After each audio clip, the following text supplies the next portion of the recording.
I'm going to do a real fast video here to show how to start a rag rug. I use sheets, so you get old sheets if you don't have fabric, or you could get t-shirt, you could get anything old fabric you wanted, because we're making it to save money. Don't buy new fabric ever. Go to Goodwill, go to a used place, ask your mother, get old sheets. All right, cut a hole. Well, first of all, you rip the sheets into 2-inch strips. And then you get a hole cut in both sides. You put them like this. Can you see it? You're looking at me more than this. Don't look at me, because we have to look at this. Okay, you put one going this way, one going this way. Put them like this. Then you take the end of your strip that you ripped from your sheet. If you use t-shirts, you wouldn't be able to rip it. If you use denim, I wonder what it would be like to make a denim one. That would be heavy duty. And then you pull it tight, and that's how you connect them. You connect them all, and then you put it in a big ball like this. It'll be bigger probably. You need a lot of it. But at first, you put this like this and make a little loop right here. Make a little loop.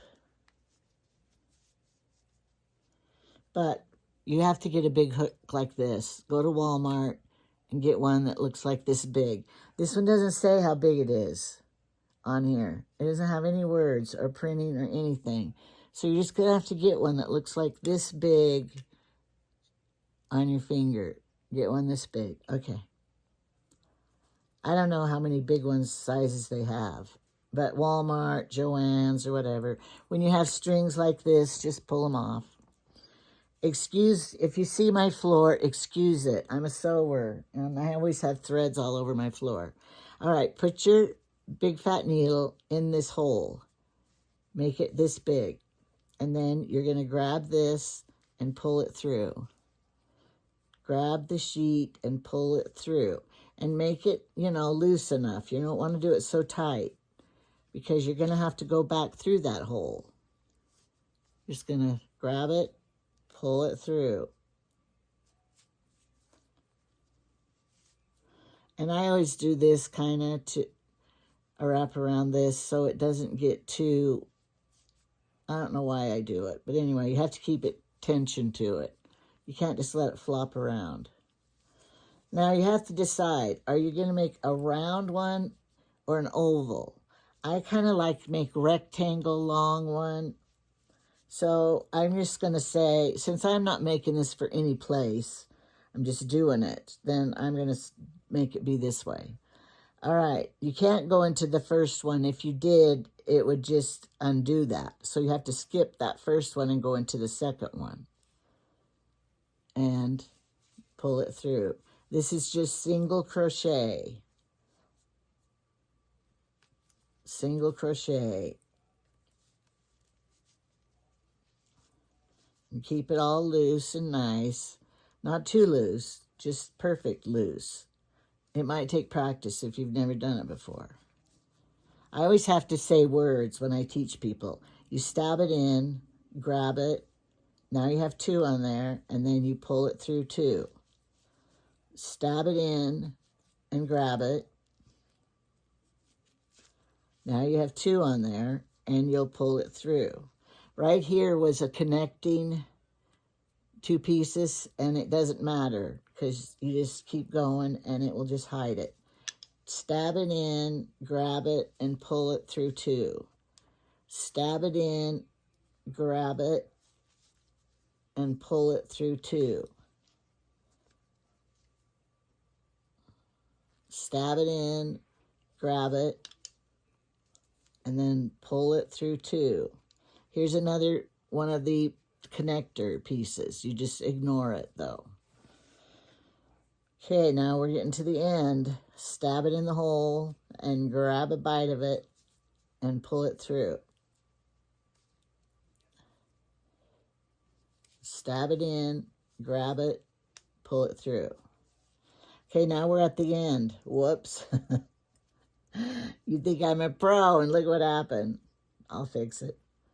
My thing came out. My knot wasn't very good in the beginning. I just have to push it through here. That won't happen to you because you're going to pull it tighter than I did. That's the beginning stitch. All right, now you're going to just single crochet one. Just means to go into the loop and do one because you got to turn it. If you didn't do that and you just took it from here and tried to go in there, it'll start curling. Because you know when you add to a circle, you got to add stitches to make it lay flat. If you just kept going in and in, it'll just curl up and it will become one of those hot pads I made.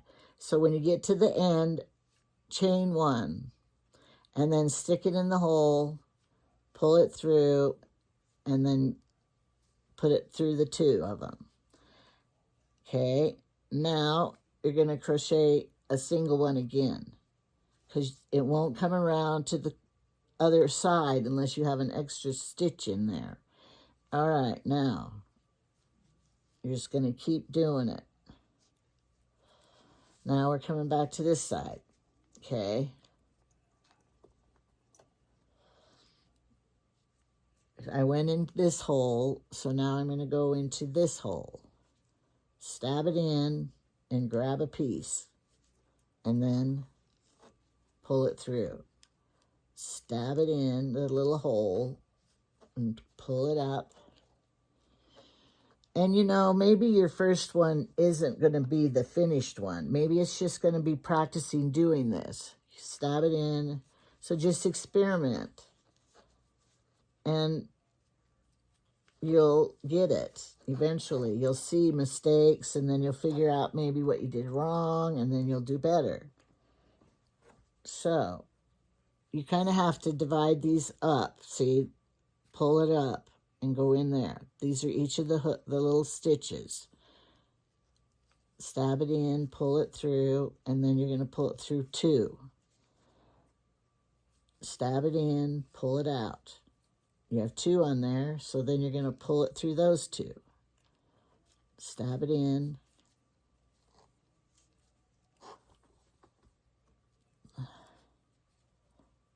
And stab it in. And we're at the end. Remember what you do at the end. You chain one extra. So it'll go around the corner without curling. And then stab it in and pull it in and do that. And then chain another one because you got to go around the edge. You can't have it curling. It'll look horrible. It won't lay flat. Okay, now look what happened. I have to connect them again.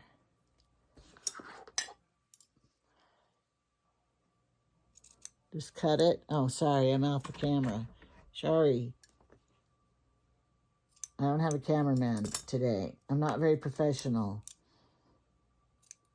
Okay. Make this be a big enough one. Put them like this. Well, this one I'm going to have to do different. Because... So, I'm going to do this. Put it like this. And then pull it all through. That's why you want to do your whole big ball of it, so you don't have to do this separate. Otherwise, you could sew them together if you couldn't do this. If this ball was too big and you can't do it like this, then just stitch them together or tie it together. I don't know. All right, pulled it through.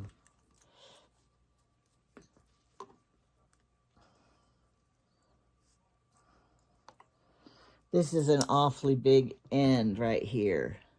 So I'm going to cut this off because it's too much. I made the end too big. Okay. All right, now it's better. All right, here we go. I need it to pull it through those two.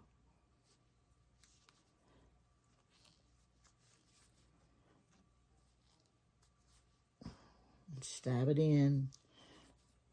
And now you could see better the holes, how they're here, here, here, here. I remember when I started, I didn't know, is this the hole or is this the hole? But if you pull it apart, you can see the holes better. I'm going off camera, sorry. I'm not in focus here very good. I don't want to do it again. I mean, record it again, because, you know, I'm a one-take girl. I don't edit, and I don't rewind. Because in life, we can't rewind in life. I've never been able to do that. You just have to move on and say sorry about my mistake. So I have, my next fabric I have is black. And I think black might be kind of cute. Okay, so I'm at the end. See how it's at the end? I'm sorry. It's at the end, so now I'm going to crochet one. I need an extra little surface there to go around here. And that's kind of tight. If it's tight, because you were too tight last time, just pull it through. And do that. And then crochet one more, because you want enough space to go around it. You can't do it so it puckers up. And I think I want to do one more chain here, because this is around the corner. Sometimes you have to kind of open up the hole with your fingers. Shove it in and pull it through. If you're too tight, that's what happens. Maybe I was too tight there. Okay. See how this is kind of puckering up? That means we need to be sure to add enough around here. And if you see, like if you go through here and you see it, and I think this might be too tight, just try it and see. See, look. Oh, that was my end. This was the starting one. So you could either wave it all through with a little crochet hook or stitch it down or something. All right. Now, if you're doing this, they really do. If you're all prepared with your sheets all made into the balls, it goes pretty fast. So you could start it now, and by Christmas, you could have one made for everybody in the family out of sheets. And then they'll come and say, I need to change the bed sheets. And you'll go, well, we have to wash the ones that are on it and put them back on the bed because I don't have any extras. Don't do that. Just go find some, you know, the sheets nowadays that people don't, they're too narrow for the corners of the thick bed. They have those everywhere. And we don't want them for our beds anymore because they don't fit. So find somebody that has those. All right, now I'll show you real quick because I'm going to. I don't want to do it the other way. So I'm going to show you real quick. Here's how you tie a knot. Lick it, go like this, and then just twirl it on your finger and pull it. All right. So I'm just going to stitch these together real fast because this ball, I'm not going to unwind this ball. It's too big to do that other method. And just go like this and stitch it together. And just stitch it together.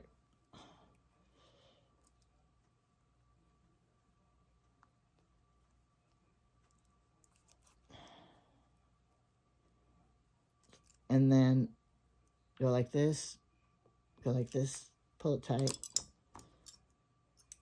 Okay. And then it's together. Stick it in, pull it through.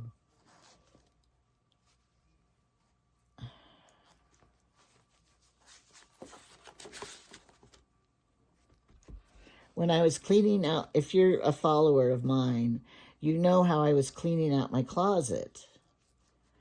And so I was digging back in there to clean stuff, and I found this leftover stuff that I had finished my rugs, and this was left over. So I said, all right, I'm going to use it to show you guys. Somebody wants to know how to start it. And I'm going to do a chain there because I don't want it curling on me. And one good thing about this, you don't have to count how many stitches you have or anything, because all you're doing is going in each one. These are tied at the end. I'll do it. There we go. If you have arthritis in your hands, you may not want to, it might hurt. Now I need to add one chain stitch because I'm going around this corner. I need extra, space. And I think I need another one, because if I went in there, it would make it go curling because it's too tight. And if you find out that you should have added one and you didn't, just pull it out. But see, that's going to lay nice. This is kind of dark, so if I do black next, I want to use the fabric that I have that was for this, purpose of rug making.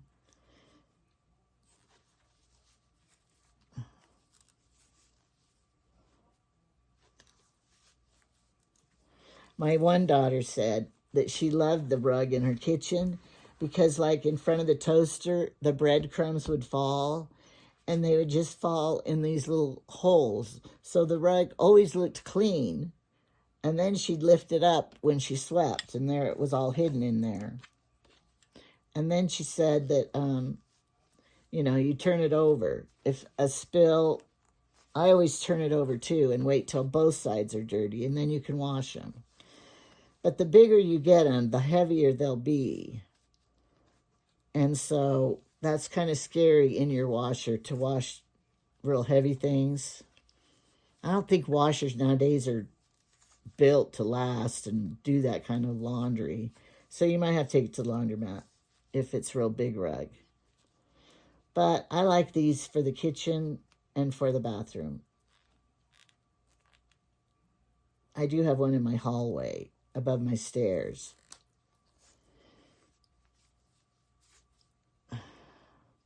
But now I'm at the end, so I'm going to crochet one. Just one stitch like that, and then here we go. Around. I might need another one there, but I'm going to see if I do. No, I don't think I did, but I do need one now. So, I don't think you need to be a great sewer or a great crocheter to make these. You just have to be a little strong to pull it through sometimes, because like this one, I made the stitch a little small there. It's really quite fun and enjoyable. Watch TV while you're doing it. I always watch TV while I made everything. I can't stand watching TV and not doing something with my hands. And then test it, see? And it's laying nice. Laying nice. Are you done yet watching? It's been 19, 20 minutes. I don't think you need to watch any more, do you? Because I don't want to make such a long video that nobody wants to watch it even. All right, that's enough. But you can see how nice it is. All right.